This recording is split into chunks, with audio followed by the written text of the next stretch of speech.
Good morning, everybody. It's Nick, and it is Monday, February 1st. Now, a lot of people probably waited until today to start Define My Day. That's okay. You don't have to start it at the beginning of every month, but a lot of people do it at least to get started in the first place as they get going. So, welcome if you are new to this.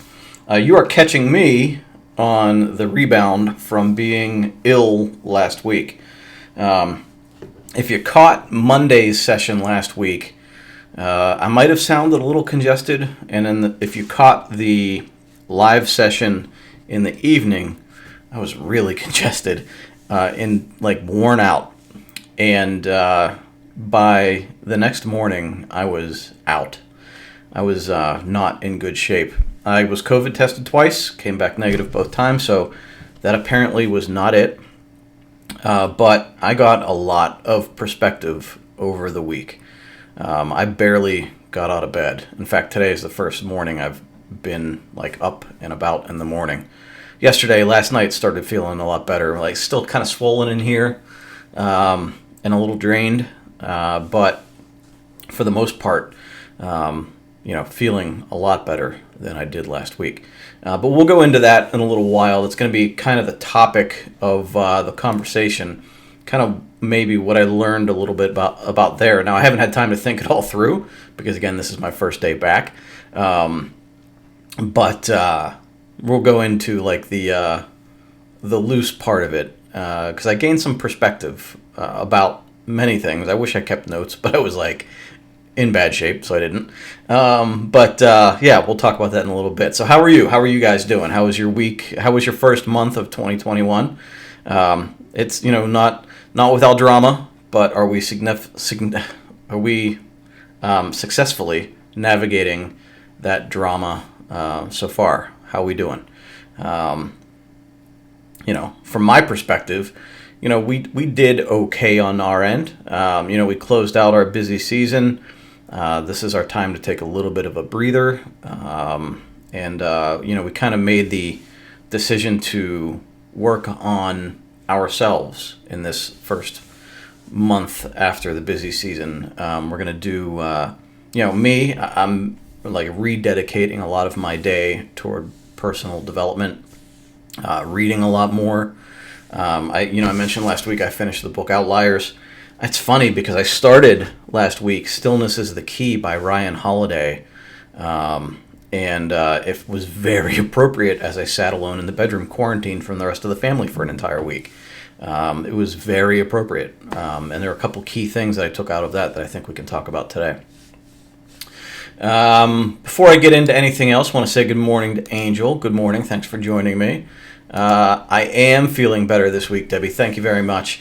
And I know, it's a rocky start to we did a Define My Day with Nick live session a couple Saturdays ago, and there are people that also signed up for a weekly training session, a private little small group session. So we haven't had the chance to get that off the ground. So if you're in that session, or if you're in that group, I'm working on it, and we're going to coordinate with you this week to get that rolling. But last week was, again, every ball got dropped. Last week I was not moving at all.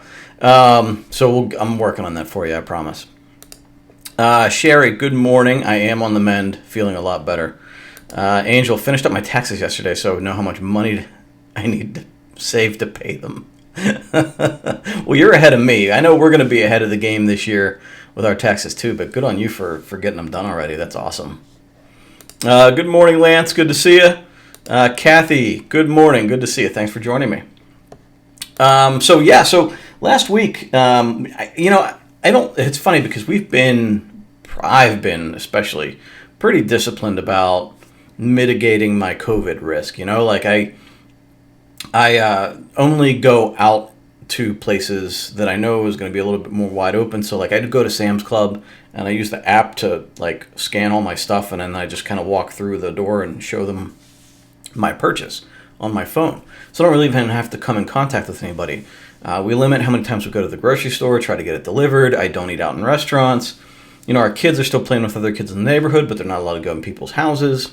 They're remote learning, all that stuff. And So there was a local pet store that was selling things, and they had like a customer appreciation sale last week. And I was like, you know what? If I get there at 10 o'clock when they open, and walk in, hopefully be more empty, and I'll feel pretty safe about it, right? No big deal. And I walk in, I'm in there for maybe 20 minutes, a half an hour, just looking around, and I bought a couple things, and I was driving home, and I called Lynn, and I'm like, I should take the boys there. It's a really nice place, and maybe we'll go on Saturday or Sunday and let them look around a little bit. It'll be like a little bit of a field trip. And so, wouldn't you know, like Sunday, I started feeling like this little, like I felt swollen in my neck a little bit, right? And I'm like, that's weird. And I know that like when that happens, it means I'm coming down with something. And so, but I just kind of blew it off. We were watching the football game and whatever. And by Monday, I started feeling something, and it still didn't even dawn. It's like funny because I hear people talk about they had COVID and really didn't think it was COVID. And I'm like, I kind of had the same thoughts. I kind of like blew it off like, it's not COVID. I was way too safe. Well, apparently not. I think I'm walking through the pet store. I picked it up, or picked something up. Not even. It could be just a cold or the flu or whatever. But by Tuesday, I was out, and I was like really in bed. I slept, I think in 2 days, out of 48 hours, I probably slept 36. I mean, I was out.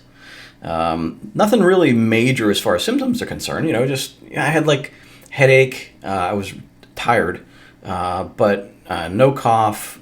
Fever was kind of up and down. Like it would hit like 101.5 or something, and then it would like drop down within like an hour.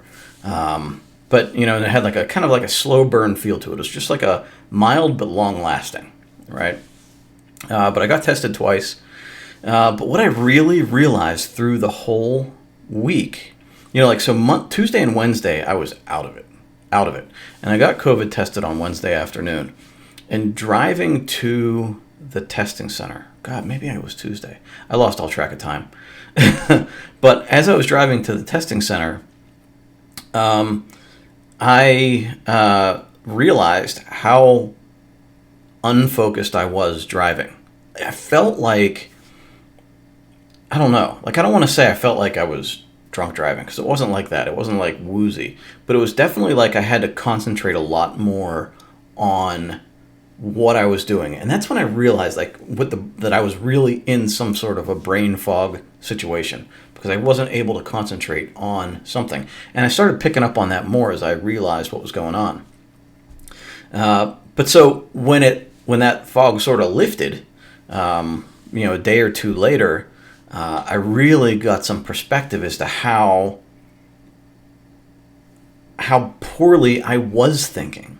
Like you don't, and this is kind of my point here, is that like you don't realize the situation you're in. You don't realize your thought process is what it is until you grow out of it and look back and see it, right? You can't observe your own thought processes in the moment.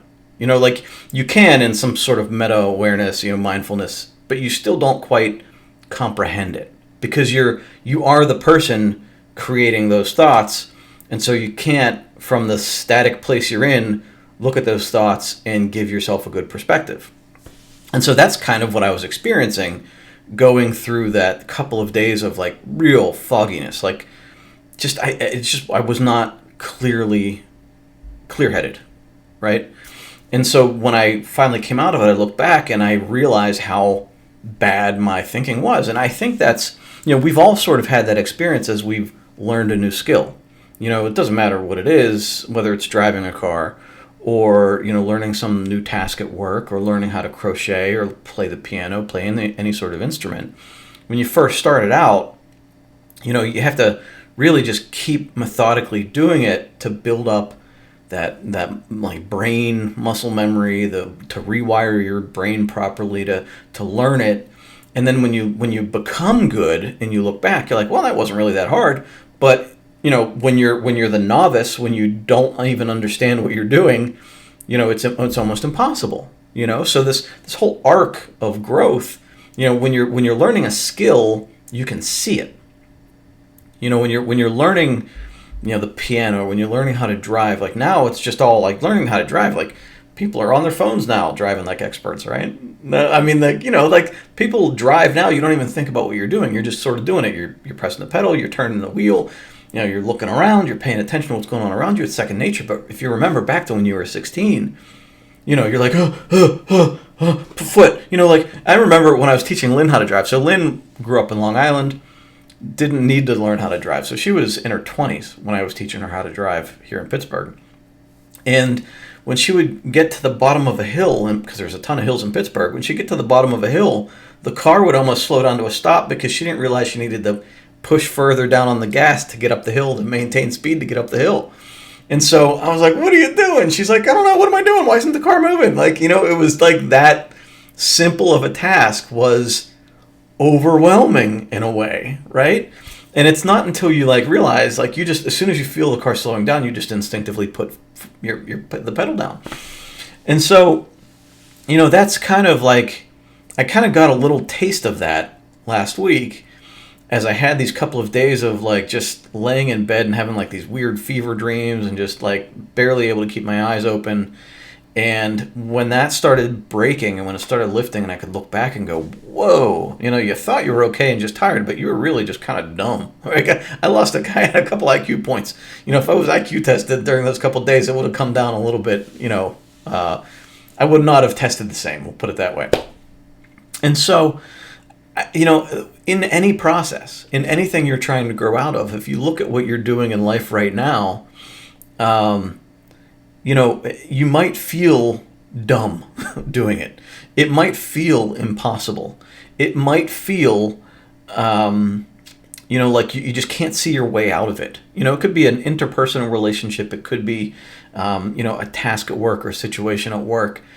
And really, you don't want to keep and I'm guilty of this also, is you sort of wear yourself out trying to get to the end rather than really focusing on doing the right things now that just kind of are the steps, one step ahead. In the beginning of our book, Small Steps, Big Results, right? It's the same theory, is that we just need to keep taking steps towards the right thing, and eventually we'll turn around and go, wow, I traversed that. I got out of it, and I'm a healthier person for it.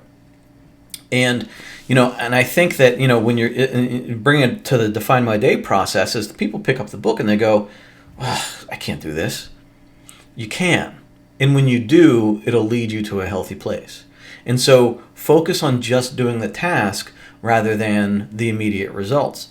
And wouldn't you know that I'm reading this book, Stillness is the Key, and I'm going to give you a link to it right now here in the comments.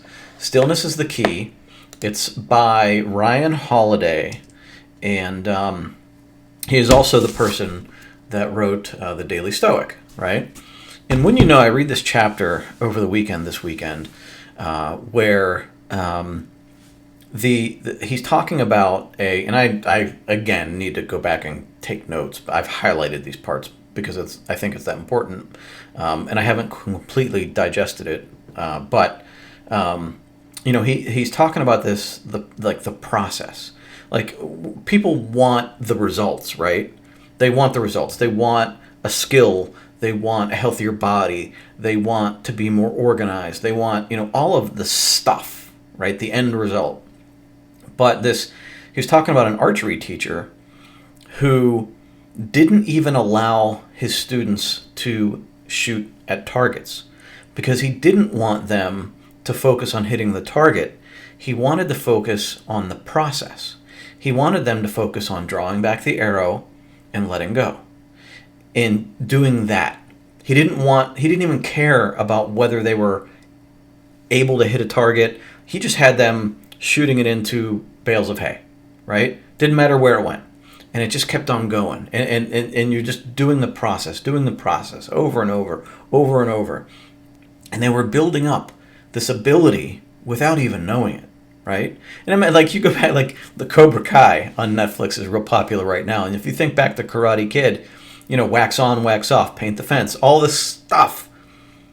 He was just teaching him without teaching him, just sort of teaching him to put the moves together. And so in this archery, when he would finally put targets in front of his students, he still didn't focus on whether they hit the target or not.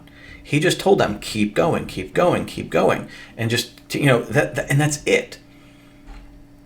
When I think about my golf game, when I was best at golf is when I would go to the range and I wouldn't even focus on where the ball was going, how far it went, what the flight path looked like, whatever. When I really started getting decent, I won't say good because I was never really that good. I didn't put that much time into it. But when I would go to the range, I would line up like 10 balls in a row. And I would just swing, swing, swing, swing. And I never picked my head up to look to see where the ball was going. I was focused more on the mechanics of the swing and how it felt when it left the club. And I'm telling you, when I finally started worrying about where the ball was going, it went really good places, And I think if we can take that into our personal lives now, we look at it the same way. We talk about leading and lagging indicators. It's sort of the same conversation. The leading indicators just being the process rather than the end result, the lagging indicator, right? So the lagging indicator is, the amount of money you have in the bank. It's that weight you want to hit. It's, how far you can run. The leading indicator just being saving, this amount of money per day. It's, eating healthy and exercising in a day. It's the actions more than the result. And that's what we need to focus on every day in our lives. Whether you're doing Define My Day or not, it's the actions. Because if you have your actions, like when we talk about the goals and where we want to go, a lot of times it's just a general direction. We don't have a specific goal because a lot of times, we don't know. We just kind of know what feels right. And we just need to know, we need to go in a certain direction to get better, to get more healthy, to achieve more in life. And in order to do that, we just need to start walking in that direction. And that journey begins with the healthy habits, right? It begins on focusing on that one thing we need to do today that's going to make us more healthy as a person. It begins with, changing the way we think and appreciating more of what's going on around us and looking at the good things going on around us. And then journaling to understand our thought processes a little bit better and to keep a record of it. And so, as you're going through this entire process, don't focus so much on these big goals.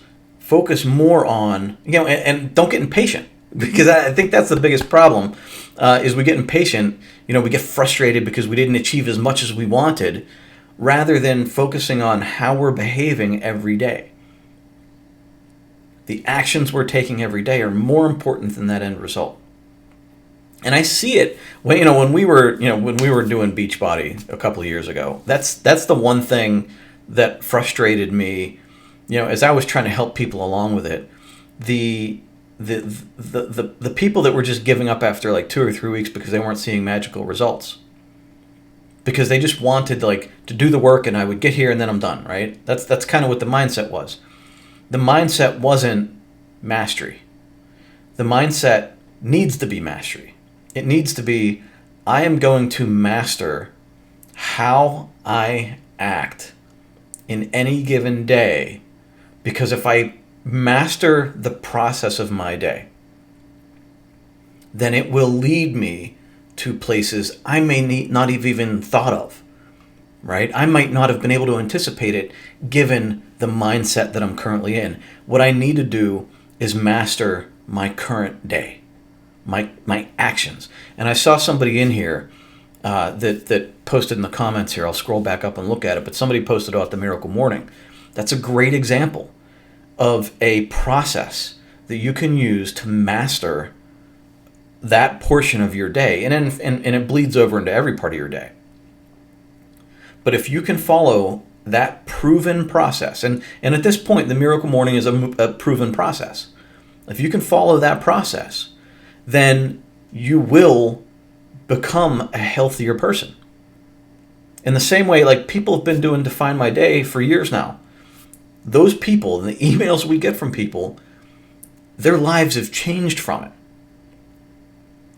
And no matter where you are, you can always improve and grow from where you are right now. So continue to use it, continue to grow in your understanding of it, and improve your daily actions, and improve, how you master the skills in your life.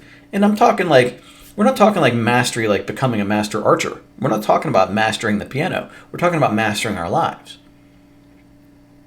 We're talking about living that life that we define for ourselves. That's why we call it defined life. That's why we call it Define My Day.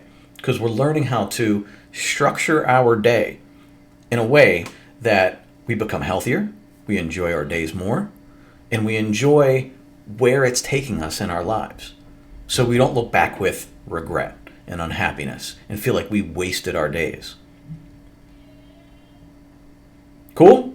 I'm telling you, this was like, it's funny how like things come to you, like life is happening for you, not to you, or whatever that saying is. Like this week, I learned a lot about myself. I learned a lot about our process. I learned a lot. And the combination of that book just happening to be like in my Kindle at the moment I'm going through this whole process, it was fortuitous. So yeah. I what I don't want you to do is get frustrated that something's not working, right? I want you to understand that if you have a good process, and by a good process I mean that you're looking at, like, you understand that, like, if I do this, this will eventually happen, right? So if I exercise and eat right, I will be a healthier person. It might not be the exact weight you want. It might not be the exact body you want. It might not be the results aren't guaranteed, right? The specific results aren't guaranteed, but you will be healthier, right? If you follow the process, if you master the process of your day, getting out and exercising and eating right. And that same thing is going on with your habits, from a focus perspective, how mindful you are, the way you think about your actions in your day and the appreciations you show. All of that is helping exercise your brain and focus on the things that are important to you. And, we can't guarantee the results, but I do guarantee that they will be better than where you are now. And as you're growing, you're going to get better perspective, and you're going to look back and say, wow, I really changed a lot for the better. And that's what we want for you. Absolutely. All right, let me go check the comments here and see what I missed. Kathy, good morning. Luann says, my word for the day is dedication. I have a goal to define my day regularly, but I have to be dedicated to that goal. Luann. Yeah, that's absolutely true.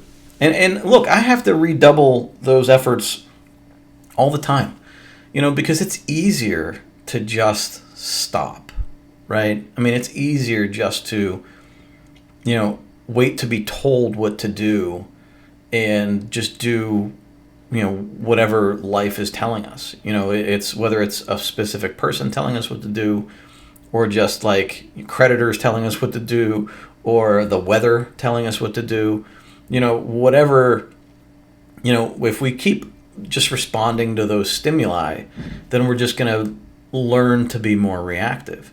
But if we start to grow a rudder, if we start to grow a steering wheel, if we start to, develop a map, an illustrative map, it just becomes more and more clear every day, and we become more in control. And so, I have to keep that in mind very often. I need to rededicate myself to Define My Day. And I'm telling you, today is not an easy day to do it, because I didn't do Define My Day at all last week. I had zero energy. I had zero ability to focus. And really, what was I going to write down?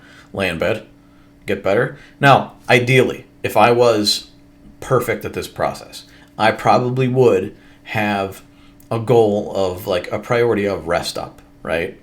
And maybe I would have had something in there like read a little bit, which I did, because when you're laying in bed, you do have some waking hours when you can. But if I would have written down, in my journal, I probably would have had a better understanding of what was going on in each day. But I didn't. And so, I just keep trying to get better. And maybe next time I get sick like this, I'll have a better understanding of how to do it. And, but I'm not upset about it. It's just kind of the way it happened. Um, but so where was I going with that tangent? My point is that today it's hard to get back on track because I'm looking at a pile of mail right here that came through the week last week. I have phone calls and emails to respond to. I have regular work that I have to do. I have that user group that we have to get going like ASAP. And just the kind of like bringing it all back around and trying to bring it back into focus and organize it all, it's hard. And so I gotta do the really important things first, but I also have to take care of myself, right? I haven't exercised in a week, and there's a lot going on. So define my day today is hard. Getting back to the process after a whole week off is really hard. But I know it's important, and I know that if I want to be like really clicking by midweek, I got to do it today. Good morning, Brenda. Yeah, Miracle Morning rocks. It does. Amy, good morning. Mary Kay, good to see you. Hi, still being driven by Define My Day more than a year now. That's awesome. That's awesome. Sherry says, just ordered The Miracle Morning. Need to master that. Yeah, it's a great book. And here, I'll throw up a link for you guys. So it's funny, while I was stuck in bed, I was, I bought like I said, I'm in the bedroom, right? I'm looking around, and I could start to see everything in our bedroom that still wasn't done from moving in, right? I see like that the previous owners only primed one of the windows and didn't paint it. So, like that went on my list. So I actually created a little notebook of like things to do in each room of the house so I could start checking them off. So they don't build up on me. But in the bedroom, it's literally like a 20-point list. One of them being like artwork on the walls, finish furnishing it, paint the windows, like all these things. Like the door doesn't close like great, like that sticks a little bit, so I have to fix that. Like there's all these little things, and they all build up, and they all have a negative impact on me. Not that it's like, but like that it's just like every time it's harder to close the door. It's just like a little bit more resistance in my day.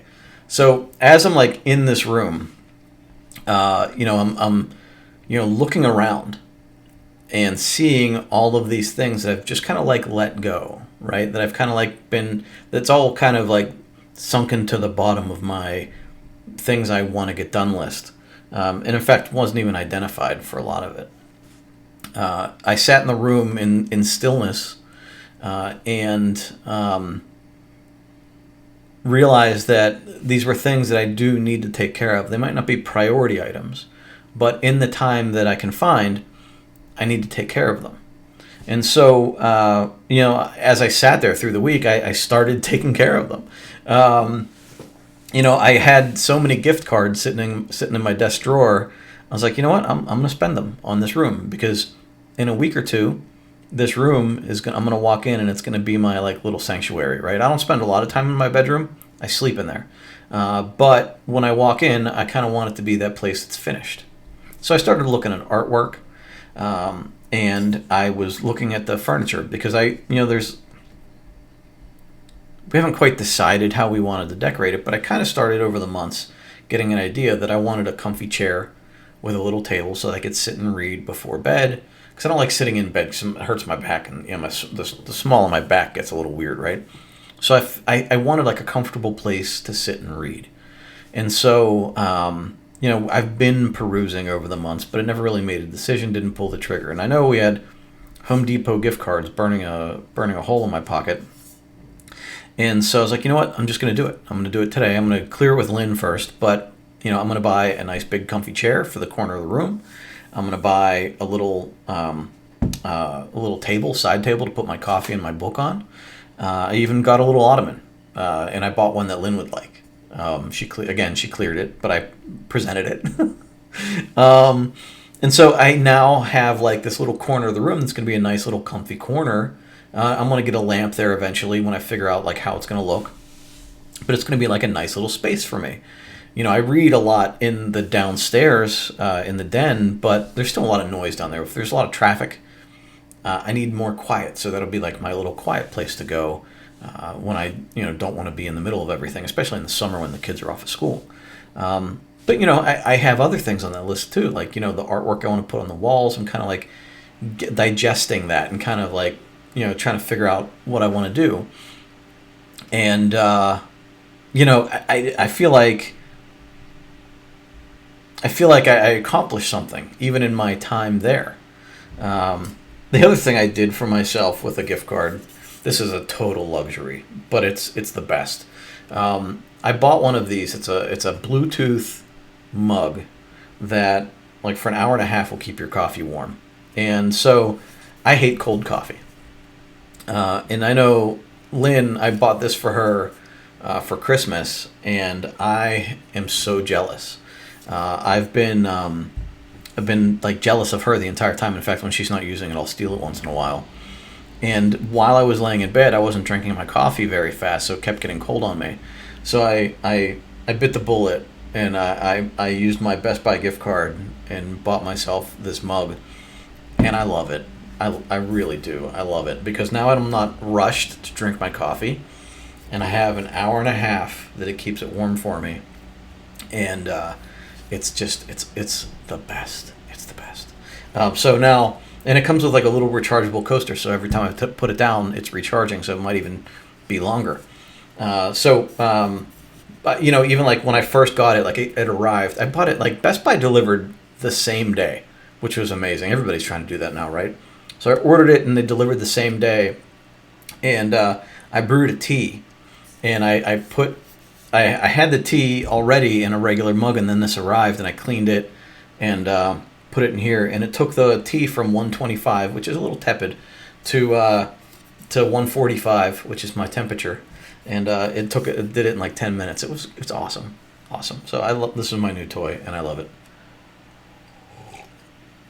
So yeah. But so yeah, like just like I'm gonna take this off of the screen, Bill. It was just it was a interesting week. I'm still trying to get around it. I know, like even in talking to you right now, like I can still feel myself searching for words because I still have these moments of like not able to like think clearly.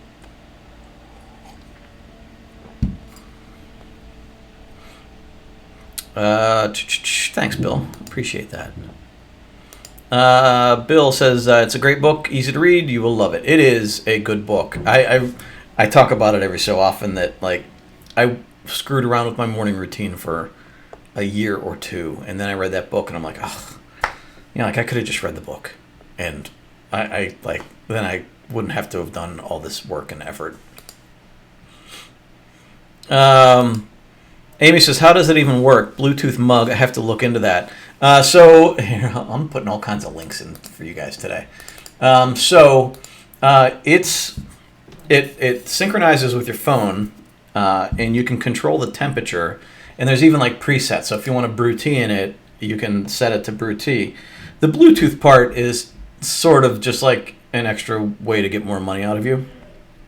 But they now have like a travel mug.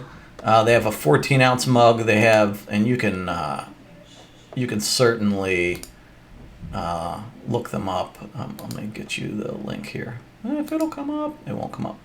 But they have like the black and white, and then so this is a 14-ounce. Lynn has a 10-ounce mug.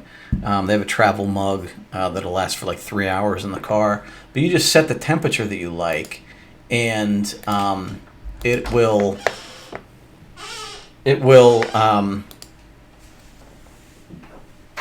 thank you. It will I lost my train of thought. You set the temperature you like, and it will keep your coffee or tea at that temperature. So it's pretty sweet. I'm a huge fan. But they have like a metal series now, and they're not cheap. They're $130 for a 10-ounce mug. This is $130 for a 14-ounce mug. But if you have gift cards burning a hole in your pocket, I would say that's worth it. It's a total luxury. I probably would buy it as a gift. I think it's great, but I don't know that I would spend the money on myself with this.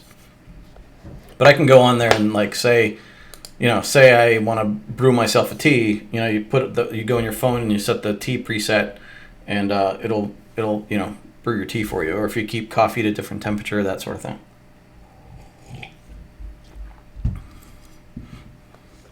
So yeah, and Deborah. So yeah, it's a coffee mug, and I hate heating up my coffee because I feel like when I put it in the microwave, it's it's never the same.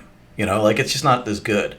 But with this, it's always the same temperature. So yeah, it is awesome. So thank you for your kind words there too. So yeah, we're doing okay. But I got to catch up on my Daily Stoic because I didn't even read that. It was in my office, and I was quarantined in the bedroom until we found out I didn't have COVID. So I haven't even read my Daily Stoic for a week. What will they think of next? I'm telling you, they're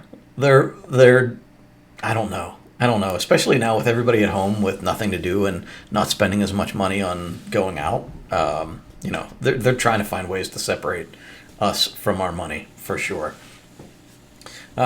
Speaking of which, like it's weird because now our budgets are so different.